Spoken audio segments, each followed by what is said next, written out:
예루살렘을 친 모든 백성에게 여호와께서 내리실 재앙은 이러하니 곧 섰을 때 그들의 살이 썩으며 그들의 눈동자가 눈구멍 속에서 썩으며 그들의 혀가 입속에서 썩을 것이요 그날에 여호와께서 그들을 크게 요란하게 하시리니 피차 손으로 붙잡으며 피차 손을 들어 칠 것이며 유다도 예루살렘에서 싸우리니 이때 사방에 있는 이방 나라들의 보화 곧 금, 은과 의복이 심히 많이 모여질 것이요 또 말과 노새와 낙타와 나귀와 그 진에 있는 모든 가축에게 미칠 재앙도 그 재앙과 같으리라.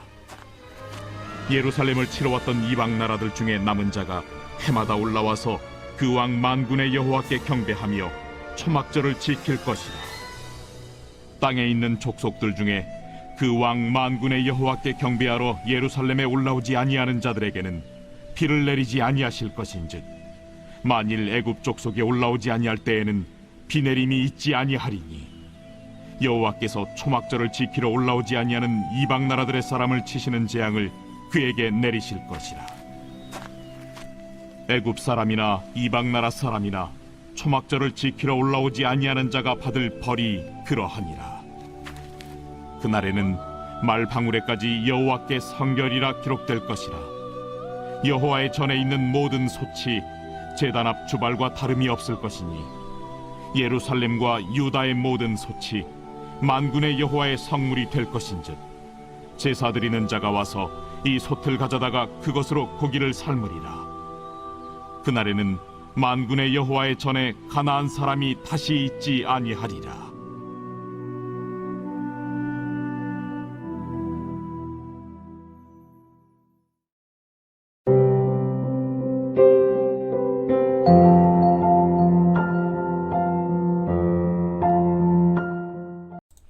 여러분 반갑습니다. 오늘도 큐트로여는 기막힌 하루입니다. 본 말씀 스가랴 14장 12절부터 21절의 말씀입니다. 자, 오늘은 이 스가랴 큐티의 마지막 날입니다. 성경은 마지막 말씀을 통해 이방인들에게는 재앙을, 또 예루살렘과 유다는 성결하게 될 것이다 라고 말씀하시죠. 자, 그렇다면 오늘 이방인에게 임하는 그 재앙의 이유가 무엇입니까? 먼저 첫 번째로 교회와 성도를 핍박하기에 재앙이 임합니다. 자, 오늘 12절의 말씀에 보니까 예루살렘을 친 모든 백성에게 여호와께서 내리실 재앙은 이러하니 곧 섰을 때 그들의 살이 썩으며 그들의 눈동자가 눈구멍 속에서 썩으며 그들의 혀가 입속에서 썩을 것이요 그랬습니다. 자, 오늘 성경은 이 재앙의 대상이 예루살렘을 친 모든 백성이다 라고 명확하게 가르치고 있습니다. 그런데 주님의 나라와 백성을 친 그 이방인 나라들에 대한 하나님의 심판의 내용이 정말 무섭습니다. 그들이 교회를 핍박한 대가로 살이 썩고 눈이 썩고 혀가 썩는다는 것입니다. 그뿐이 아닙니다. 읽진 않았지만 이후의 내용들을 보면 서로가 서로를 치는 내부 분열이 일어나고 가축에게도 그 동일한 재앙이 임한다고 하십니다. 여러분, 이렇게 하나님은 주님의 교회와 성도를 핍박하는 것에 대해서 크게 진노하시고 반드시 그에 대한 책임을 물으십니다. 왜냐하면 교회는 그리스도의 몸이고 성도는 예수님의 지체이기 때문입니다. 그래서 예수님은요, 교회가 당하는 아픔을 자신의 아픔으로 고스란히 느끼시고 성도가 당하는 박해를 자신을 향한 박해로 여기시는 것입니다. 여러분, 바울이 회심하기 전 사울이었을 때 그는 위협과 살기가 등등하여서 교회와 성도를 박해하던 자였습니다. 자, 그런데 사도행전 9장을 보면 그가 예수 믿는 자들을 잡아들이기 위해서 쫓아가던 중에 다메섹에서 하늘로부터 밝은 빛이 비추는 것을 보게 됩니다. 근데 그 빛이 얼마나 밝았던지 사울의 눈이 멀어버린 것입니다. 그런데 그 빛 가운데 한 음성이 들려왔습니다. 사울아, 사울아, 네가 어찌하여 나를 핍박하느냐? 그때 사울이 당신이 누구십니까? 라고 물었습니다. 그러자 돌아오는 대답이 나는 내가 박해하는 예수라. 여러분, 이 말은 사울에게는 좀 억울한 말이죠. 왜냐하면 사울은 예수님을 직접적으로 대면하여 만난 일이 없습니다. 그러니 예수님을 핍박하지도 않았죠. 다만 사울이 핍박한 대상은 예수를 믿는 사람들을 핍박했을 뿐입니다. 그런데 예수님은 뭐라고 말씀하시냐면 사울이 성도에게 가한 그 핍박을 자신을 향한 핍박이라고 말씀하시는 것입니다. 여러분, 이와 같은 이유로 우리가 교회에 함부로 해를 입히면 큰일 나는 것입니다. 성도를 함부로 건드리면 큰일 납니다. 왜냐하면 그것은 곧 예수님을 해하는 것이고 예수님을 건드리는 것이기 때문입니다. 그러므로 하나님은 교회와 성도를 힘들게 하고 핍박하는 것에 대해서 반드시 책임을 물으시고 재앙으로 심판하십니다.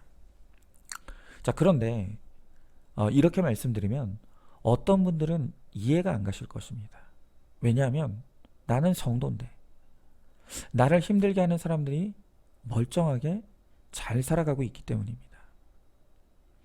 우리는 나를 힘들게 하는 사람들을 보면서 하나님 왜 저런 사람들을 그냥 내버려 두시나 원망과 불평이 올라올 때가 있습니다.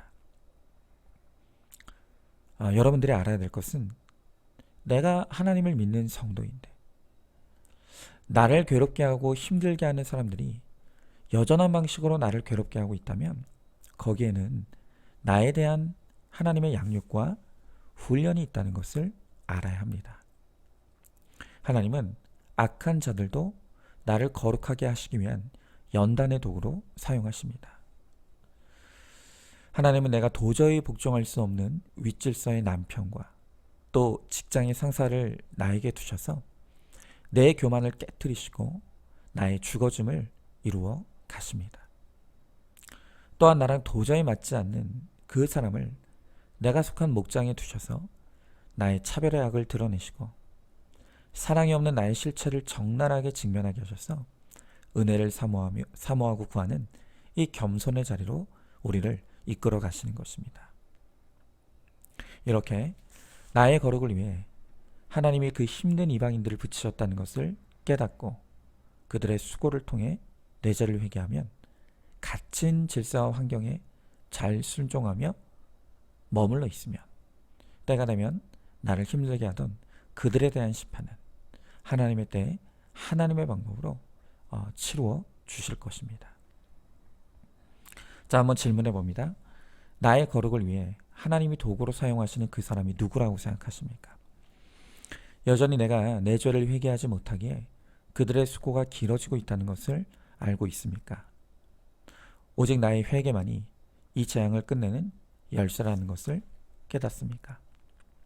자, 두 번째로 예배에 목숨 걸지 않으면 재앙이 있습니다.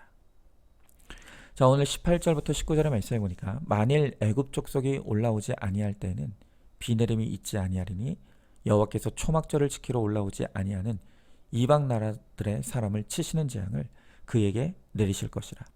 애굽 사람이나 이방 나라 사람이나 초막절을 지키러 올라오지 아니하는 자가 받을 벌이 그러하니라 그랬습니다.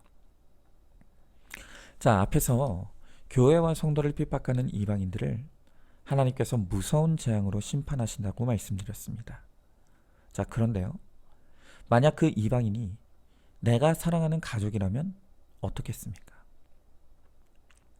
내 가족들이 믿는 나를 핍박한 대가로 혹독한 재앙을 받게 된다면 우리가 어떻게 그 재앙과 심판을 기뻐할 수가 있겠습니까? 그러므로 우리는 나의 거룩을 위해 수고하는 그 이방인 가족이 재앙이 아닌 구원을 받고 나와 함께 예배하는 자가 될 수 있기를 힘써 기도하고 간구해야 합니다. 자, 그런데 이렇게 나의 이방인 가족들이 예배의 자리로 오려면 반드시 전제되어야 될 것이 있습니다. 그것은 먼저 믿은 내가 예배의 자리를 잘 지키는 것이죠. 여러분 생각해 보십시오. 내가 예배의 자리를 지키지 않는데 어떻게 믿지 않는 가족들이 예배의 자리로 올 수가 있겠습니까? 또한 내가 예배를 드린다고 하더라도 예배의 기쁨과 감격이 없다면 내 가족들도 억지로 예배 자리에 끌려나와 앉아 있을 수 있어도 전혀 감격이 없는 그런 예배를 드릴 수밖에 없는 것입니다. 여러분, 김양재 목사님은요, 영적 리더의 중요성에 대해 강조하시면서 성도는 목사의 믿음만큼만 잘한다 라고 말씀하셨습니다. 성도가 절대 목사의 믿음 이상을 뛰어넘을 수 없다는 것입니다. 그런데 여러분, 제가 목회를 하면 할수록 그 목사님의 말씀이 정말 맞다라는 것이 깨달아집니다. 여러분, 제가 우리들 교회를 만나기 전에도 큐티 했었습니다. 하지만 그때는 큐티의 목적도 몰랐고 억지의 마음으로 했었습니다. 그러니 제가 억지로 큐티하게 하기에 저 때문에 큐티했다는 사람이 아무도 없었습니다. 기도도 마찬가지입니다. 기도도 억지의 심정으로 했었습니다.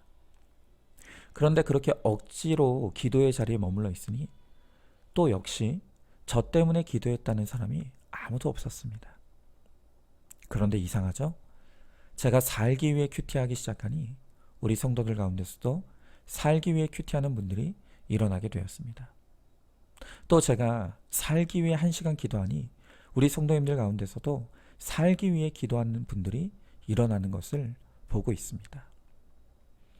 여러분, 이렇게 영적 리더가 너무너무 중요합니다. 하나님께서 나를 먼저 예수 믿고 구속사의 말씀을 듣게 하신 것은 가족들 생명으로 이끄는 사명을 감당하라고 나를 내 가정의 영적 리더로 세우셨다는 것을 알아야 합니다. 우리 목자님들도 마찬가지입니다. 목자들은 내가 내 목원들의 영적 리더라는 사실을 반드시 알아야 합니다. 목회자의 영성이 교회의 영성이 되듯이 목자의 영성이 목장의 영성이 됩니다. 또 나의 영성이 가정의 영성이 되는 것입니다. 그러므로 내가 먼저 목숨 걸고 예배하면 가족들도 어느 날 목숨 걸고 예배의 자리에 나오게 됩니다. 내가 살기 위해 큐티하고 살기 위해 기도하면 내 목원들도 살기 위해 큐티하고 기도하는 모습을 어느 날 보게 되는 것입니다. 그러나 반대로 나 한 사람이 깊은 영적 침체에 빠지면 나로 인해 목장이 침체되고 가정이 침체에 빠지게 되는 것입니다. 여러분, 이러한 영적인 원리가 깨달아지니까 제가 목회를 하면 할수록 이 목사의 직분이 너무나 두렵고 너무 무겁게 느껴집니다. 저 한 사람이 영적 침체에 빠져버리면 그게 저 한 사람의 침체로 끝나지 않고 교회 전체의 침체로 이어진다는 것을 이제는 알기 때문입니다. 여러분, 제 힘으로는 이 목회의 매너리즘을 극복할 방법이 없습니다. 그래서 저는 하나님의 은혜가 너무나 필요합니다. 그래서 저는 제가 살고 교회가 살기 위해서 목숨 걸고 예배합니다. 또한 목숨 걸고 큐티합니다. 그리고 목숨 걸고 1시간 기도를 하는 것입니다. 여러분들도 마찬가지입니다. 내 영성이 곧 가정의 영성, 목장의 영성입니다. 그러므로 이방인 가족이 재앙과 심판이 아닌 예배의 자리에서 구원받기를 원한다면 내가 먼저 예배의 자리를 목숨 걸고 지켜야 합니다. 또 예배 때문에 살아나고 평안을 누리는 모습을 보여주면 가족들도 어느새 어느 날 바로 목숨 걸고 예배하는 그 한 사람 예배자가 될 것입니다. 내가 살고 가정이 살아나고 목장이 살아나는 길이 큐티에 있다는 것을 믿고 목숨 걸고 큐티하십시오. 또 똑같은 이유로 목숨 걸고 기도하십시오. 그러면 반드시 내가 살고 가정이 살고 목장과 교회가 살아나게 될 것입니다. 자, 한번 질문해 봅니다. 내가 억지로 예배드리고 가족들도 내가 억지로 예배드리기에 가족들도 억지로 예배드리고 있다는 것을 알고 있습니까? 살기 위한 큐티와 기도가 아니기에 아무도 살릴 수 없다는 것을 깨닫고 있습니까? 목숨 걸고 예배하고 살기 위해 큐티하고 힘을 얻고자 기도함으로 내가 살고 가정이 살고 목장이 살고 교회가 사는 믿음의 역사를 누리시기 바랍니다. 자, 마지막 세 번째로 거룩하지 못하면 재앙이 있습니다. 자, 오늘 20절 21절의 말씀에 보니까 그날에는 말방울에까지 여호와께 성결이라 기록될 것이다.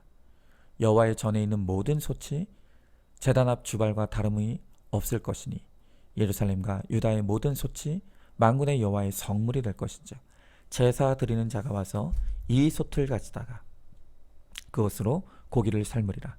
그날에는 만군의 여호와의 전에 가난한 사람이 다시 있지 아니하리라 그랬습니다.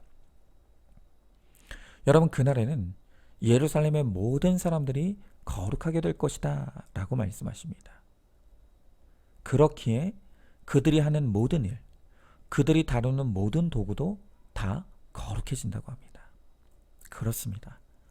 여러분, 복음은 이론론입니다. 성스럽고 속된 것이 따로 있는 것이 아니라 내가 구원을 위해 있는 모든 곳이 교회가 됩니다. 또 구원을 위해 다루는 모든 도구는 성물이 되고 구원을 위해 행하는 모든 일이 바로 성직이 되는 것입니다. 여러분, 특별히 오늘 말씀해 보니까요, 유다의 모든 솥이 만군의 여호와의 성물이 될 것이다 라고 합니다. 내가 가정에서 구원을 위해 엄마의 때와 아내의 때와 주부의 때에 순종하면 바로 그것이 성직입니다. 또한 가정의 구원을 위해 오늘도 내가 잡고 사용하는 청소도구와 조리 도구가 바로 성물이 되는 것입니다. 여러분, 직장도 마찬가지입니다. 직장은 그저 나 하나 먹고 살라고 가는 곳이 아닙니다. 그것은 나의 사명지입니다. 내가 직장에서 구원을 목적에 두고 살아가면 내가 직장에서 얻은 직책이 나의 성직이 됩니다. 또 내가 하는 일이 사명이 되어서 직장에 하나님의 나라를 세워갈 수가 있는 것입니다. 여러분, 하나님께서 나를 내 가정의 선교사로 파송하셨고 직장의 선교사로 파송하셨다는 사실을 절대 잊지 마십시오. 내가 있는 그곳이 바로 구원의 사명지입니다. 그리고 내가 하는 모든 일이 구원을 위한 성직입니다. 제가 얼마 전에 이제 막 자녀를 출산한 한 여성 연예인의 인터뷰를 보게 되었습니다. 그런데 그 연예인은 말하기를 나는 내 자녀도 사랑하지만 나를 사랑하고 내 일을 사랑하는 것도 포기할 수 없다고 말했습니다. 그러면서 아이를 낳은 지 1년도 되지 않았는데 벌써부터 활발하게 외부 활동을 하는 것을 보았습니다. 저는 우리 여성들이 엄마의 때에 순종하지 못하고 물질과 자아 실현이라고 하는 명목으로 일터로 나가는 것이 너무나 마음이 아픕니다. 물론 어떤 경우에는 정말 어쩔 수 없이 일터로 가야만 하는 그런 분들도 있다고 생각합니다. 여러분, 그런 분들의 사정을 하나님이 다 아십니다. 그러나 오늘 지금 우리가 살고 있는 세상은 자녀를 위해 나를 희생하는 것을 가치 없는 일로 여기고 있습니다. 그래서 그것을 이유로 아예 자녀를 낳지 않으려고 하는 사람들도 점점 늘어나고 있고 그것이 인구 절벽으로 이어지고 있는 것이죠.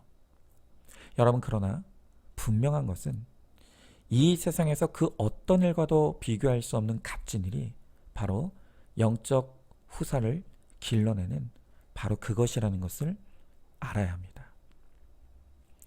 여러분, 한 자녀를 그리스도의 영적 후사로 길러내는 데는 정말 부모의 전적인 희생과 헌신이 필요합니다. 그러나 그러한 희생을 치루어 내므로 자녀 한 명을 그리스도께로 인도할 수 있다면 그 가치는 정말 상상할 수도 없는 것이죠. 주님은 한 영혼이 천하보다 귀하다고 했습니다. 그런데 천하보다 귀한 내 자녀를 구원하게 하는 것, 그 자녀를 영적 후사로 길러내는 것보다 값진 일이 도대체 어디 있겠습니까?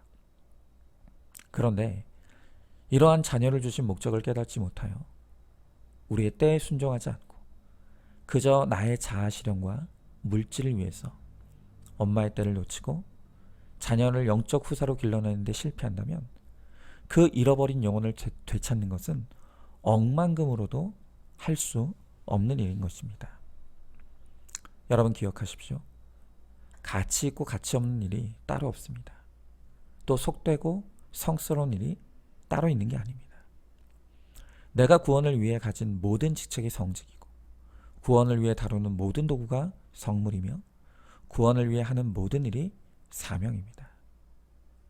나의 삶을 주님께 산제물로 드리시기 바랍니다. 그래서 나를 사용하셔서 구원의 역사를 이루시는 그 구원의 통로가 되는 우리 모두가 될 수 있기를 간절히 소망합니다. 자, 한번 질문해 봅니다. 하나님이 나를 보내신 구원을 위한 사명지가 어디입니까? 내가 가정에서 구원을 위해 사용하는 모든 조리도구와 청소도구가 성물이라는 것을 알고 있습니까? 내가 직장에서 얻은 직책은 구원을 위해 섬기라고 주신 성직임을 깨닫고 있습니까? 자, 오늘 4월 28일 보석 상자입니다. 내가 심히 악을 행하고 있어도 하나님은 나를 잊지 않으시고 성벽으로 나를 보호하십니다. 죄를 지었다고 기도할 자격이 없다고 하면 안 됩니다. 죄를 지었어도 약속의 말씀이 있기에 우리는 하나님께 매달릴 수 있습니다. 아멘. 우리 함께 기도하겠습니다. 주님, 오늘 이 스가랴의 마지막 말씀을 큐티하면서 주님은 이방인에게 내려질 재앙이 있다고 말씀하십니다. 그들이 교회와 성도를 핍박하기에 재앙이 임한다고 합니다. 하나님, 그러나 오늘 나를 핍박하는 그 이방인들이 여전한 방식으로 나를 괴롭게 하는 것은 나에 대한 양육과 훈련이 있기 때문이라고 말씀하십니다. 그들을 도구 삼아 오늘도 나의 거룩을 이루시는 그 하나님의 뜻을 깨닫고 우리가 나의 죄에 대해서 잘 죽어지고 그리스도에 대해서 살아나는 거룩한 예배자들이 될 수 있기를 소망합니다. 또한 내가 그 거룩한 하나님의 예배자가 되기에 내가 머무는 그 예배의 자리에 내 가족들을 이끌어갈 수 있는 하나님, 우리가 되게 하기를 간절히 소망합니다. 주님, 우리가 예배에 목숨 걸길 원하고 또한 큐티에 목숨 걸길 원하고 또한 기도에 목숨 걸기를 소망합니다. 내가 목숨 걸고 드리는 예배를 통해 내 가족들이 예배의 자리에 목숨 건다고 하십니다. 또한 내가 목숨 걸고 큐티하면 나를 통해 누군가 목숨 걸고 큐티하게 되고 내가 기도할 때 내가 기도하는 그 자리에 누군가 함께 기도할 수 있다고 말씀하십니다. 주님, 우리가 영적 리더인 것을 잊지 않게 하여 주옵시고 오늘도 정말 내가 믿음의 본이 되고 덕이 되며 내가 있는 모든 곳에서 내가 사명 감당함으로 나의 직책이 성직이 되고 내가 다루는 도구가 성물이 되며 또한 내가 하는 모든 일이 사명이 되어 하나님 구원을 위해 살아가며 구원의 열매 맺는 우리 모두가 되게 하여 주시옵소서. 믿사오며 사랑에 많으신 우리 예수님 이름 받들어 기도드리옵나이다. 아멘. 오늘도 큐티로 기막힌 하루를 살아내는 하늘가족 공동체 우리 모든 성도님 되시기를 주님의 이름으로 축복합니다.